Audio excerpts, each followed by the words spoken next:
और बात अब मुंबई की बाबा सिद्दीकी की हत्या के मामले में 3 आरोपी गुरमेल, धर्मराज और शिवा जिस मकान में किराए पर रह रहे थे, वहां के लोगों का कहना है कि वो तीनों रात को हर रोज बाइक पर बैठकर निकल जाते थे। तीनों आरोपी 1-1.5 महीने से यहां रह रहे थे। ज़्यादा जानकारी दे रहे हैं हमारे सहयोगी पारस डामा। बाबा सिद्दीकी हत्याकांड मामले में लगातार नई जानकारी सामने आ रही है।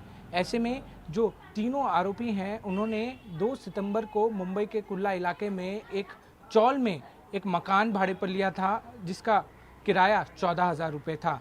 और यहीं कुर्ला इलाके से वो लगातार बांद्रा जाते थे और बांद्रा में बाबा सिद्दीकी के बेटे ज़ीशान सिद्दीकी के ऑफिस की रेकी करते थे।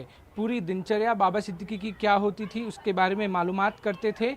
1 महीने तक लगातार ये सिलसिला चला और उसके बाद परसों रात 9:30 बजे इन 3 आरोपियों ने एक अन्य और आरोपी के साथ मिलकर इस पूरी वारदात को अंजाम दिया। जहां पर ये तीनों आरोपी रहते थे वो एक छोटा सा 10 बाय 10 का मकान है जो कि कुर्ला की एक चौल में स्थित है। अगर आप देखें तो घर जो है वो पूर्ण तरीके से अस्त व्यस्त दिख रहा है।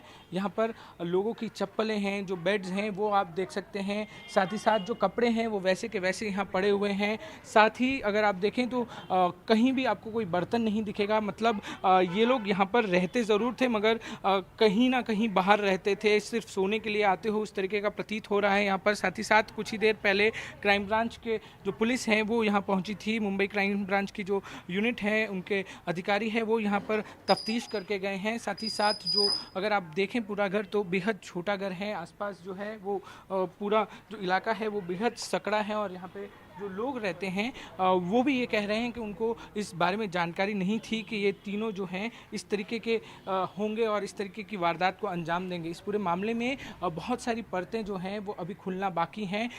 वहीं एक और महत्वपूर्ण चीज़ इस पूरे मामले में सामने आई है कि रेकी के लिए ये लोग बाइक के साथ साथ रिक्शा का भी इस्तेमाल करते थे।